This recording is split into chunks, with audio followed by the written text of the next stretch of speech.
O caminho do Gólgota não foi um caminho de vergonha.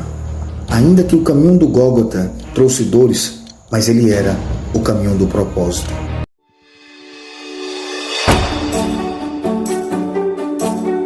Olá, povo de Deus, a paz do Senhor Jesus, mais um vídeo, mais um aprendizado que nós vamos estar aprendendo aqui por intermédio desse vídeo. Olha só, eu quero estar falando aqui neste ensinamento sobre o caminho do Calvário.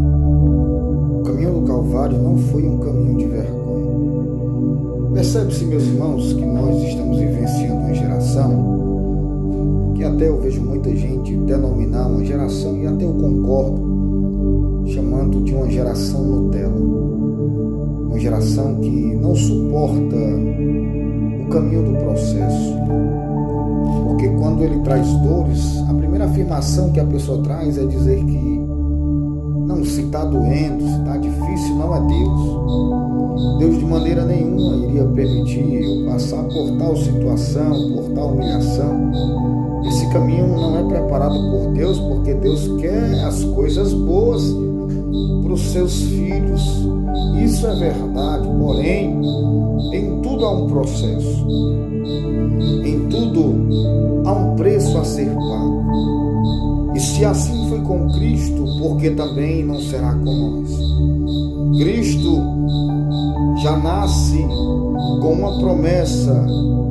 A Bíblia vai dizer em Mateus capítulo 2 que os magos procuram aquele que é nascido rei.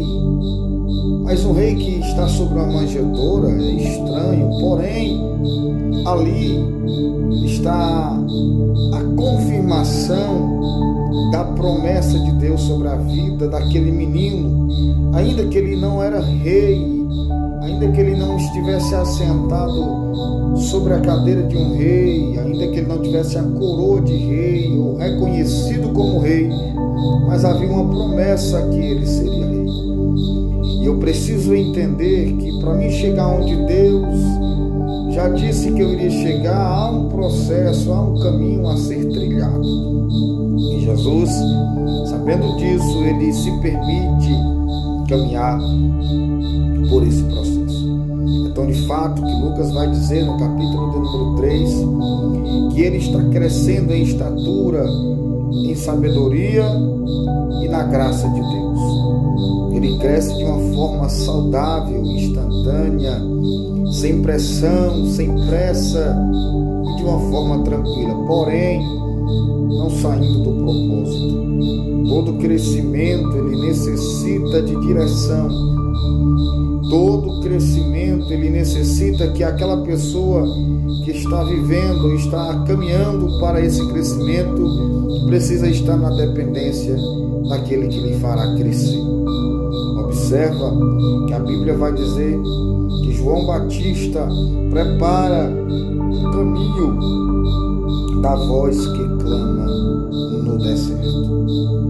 Por que a voz que clama no deserto? E quando ele nasce, ele vai para o deserto.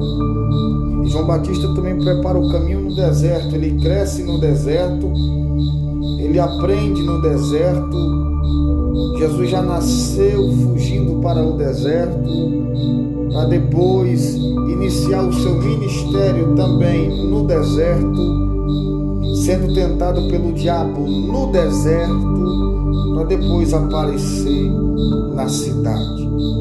Observe que Cristo, os melhores momentos que às vezes nós queremos aparecer em grandes lugares, em grandes eventos, Cristo apareceu no anonimato. Foi no anonimato que Cristo mostrou para o diabo quem ele era e para o que ele veio. Tem gente que se revela em um congresso, acha que mostrou o seu nome em um congresso e até usa aquela frase dizendo: faz teu nome, coloca teu nome aí. É a oportunidade de tu mostrar que tu prega muito, que tu canta muito, mas aí é onde nós nos enganamos, meus irmãos. Que Cristo mostra para o diabo quem ele era no anonimato. Cristo mostra para Satanás quem ele era no anonimato. E foi no deserto que Cristo é aprovado por Deus, mostrando que quando ninguém estava vendo ele mostra para Satanás que verdadeiramente veio para obedecer e cumprir e fazer a vontade de Deus. É no anonimato que nós seremos aprovados. E o caminho de Cristo é um caminho difícil. Percebe-se que o caminho do Calvário é um caminho dolorido. Ele já tem curado, ele já tem pregado, ele já tem ganhado vidas, mas ainda tem um caminho preparado para ele passar, um caminho difícil. E observe-se que qual é a nossa convicção de hoje? Poxa, eu já sou abençoado, eu já tomo de conta de igreja, eu já prego muito, eu já viajo, eu já viajei, ainda estou passando por isso. Para que isso tudo? Quando na verdade, até Cristo, mesmo depois do auge ministerial, havia um caminho a ser trilhado para que ele pudesse chegar no lugar do propósito. Percebe-se que João Batista, quando prepara o caminho, ele prepara o caminho mais fácil, porque ele não vai viver o caminho, ele veio só preparar o caminho. Aquele que iria viver o caminho é quem iria suportar as dores do caminho. João Batista tem o papel de preparar, mas de viver era de Jesus. E por isso que a parte mais difícil ficou para Cristo. E observe que antes de Jesus ir para o caminho, ele está orando no Getsemane. A Bíblia diz em Mateus 26 que antes dele ser entregue aos soldados, em Mateus 26, 49, o início do caminho, no começo do caminho, ele é traído por aquele que ele confiava as questões financeiras do seu ministério. Percebe-se que em Mateus capítulo 26, versículos 59 e 60, eles acusam e levantam falsa testemunha a Jesus no caminho que Jesus estava trilhando. Em Mateus 26 e 68, eles batem em Jesus e escondem-se para não se revelar que havia batido. Em Mateus 26, 60, Pedro nega a Jesus no caminho que ele estava percorrendo. Observa que ele é traído, ele é acusado, ele é abandonado por um discípulo no caminho da trajetória. São fatores que vai acontecer na caminhada. São fatores que vai ser causado na caminhada: abandono, traição, desprezo. Mas o interessante é que ele permanece no caminho. Em Mateus capítulo 27, versículo 13 e 14, Jesus é acusado e fica calado. E aquele que está lhe interrogando se admira com a sua calma diante de tamanha acusação. Ele está sendo acusado, talvez por dentro ele se sentiu ferido, mas ele permaneceu no silêncio, porque quem está no caminho de forma correta não está preocupado com quem está lhe acusando, porque a sua consciência está certa de que você está no caminho fazendo a coisa certa.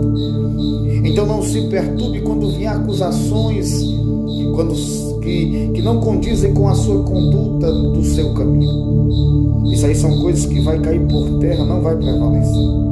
Em Mateus 27, 21, um condenado famoso é solto e ele é preso como inocente. Olha só, irmãos, ele não merecia, mas é preso, e aquele que merecia a condenação é solto. Isso no caminho, e ele continua no caminho. Em Mateus 27, 22, aquele que era inocente é crucificado, mas ele não desiste. E em Mateus 27, 29, os soldados que lhe batiam, que lhe humilhado, zombam dele.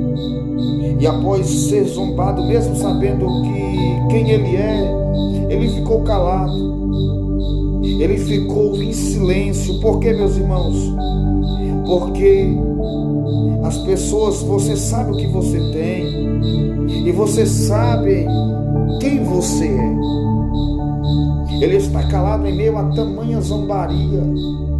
Em Mateus 27, 29, ele está calado em meio a tamanha humilhação, mas ele sabe quem ele é, e isso não mudava, isso não lhe abatia, porque ele sabia que o que estavam sendo tramado contra ele era por causa da inveja.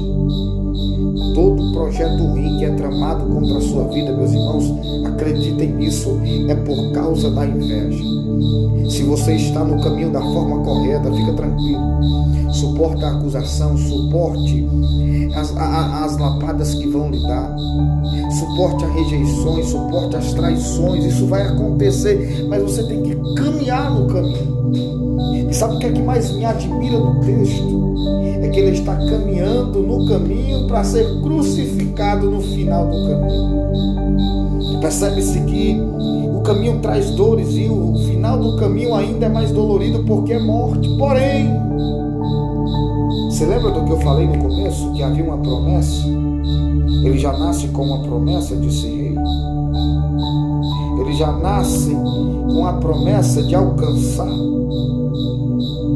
Ele morre humilhado. Até conseguem matar ele, porém não conseguem pôr um fim na história dele. A Bíblia diz em Mateus 28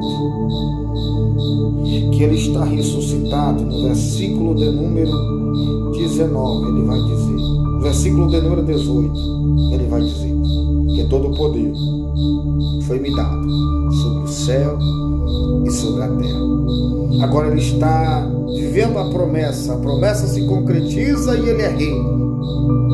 Ele suporta o processo do caminho, ele aguenta as pedradas do caminho e não desiste do caminho. Assim Jesus também quer fazer na sua vida.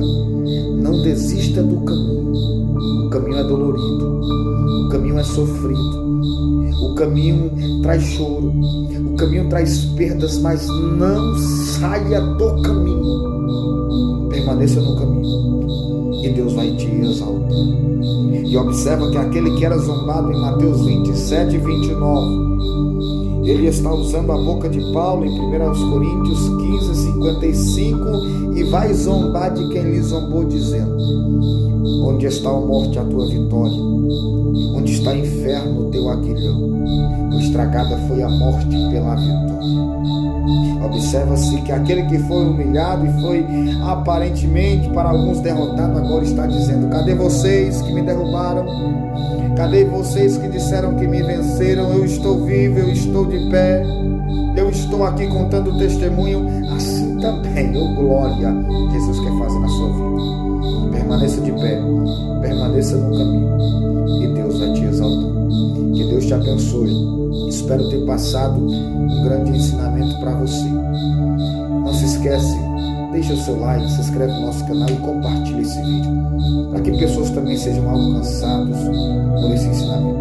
Que Deus te abençoe. Permaneça no caminho e Deus vai te exaltar. Deus te abençoe e um forte abraço.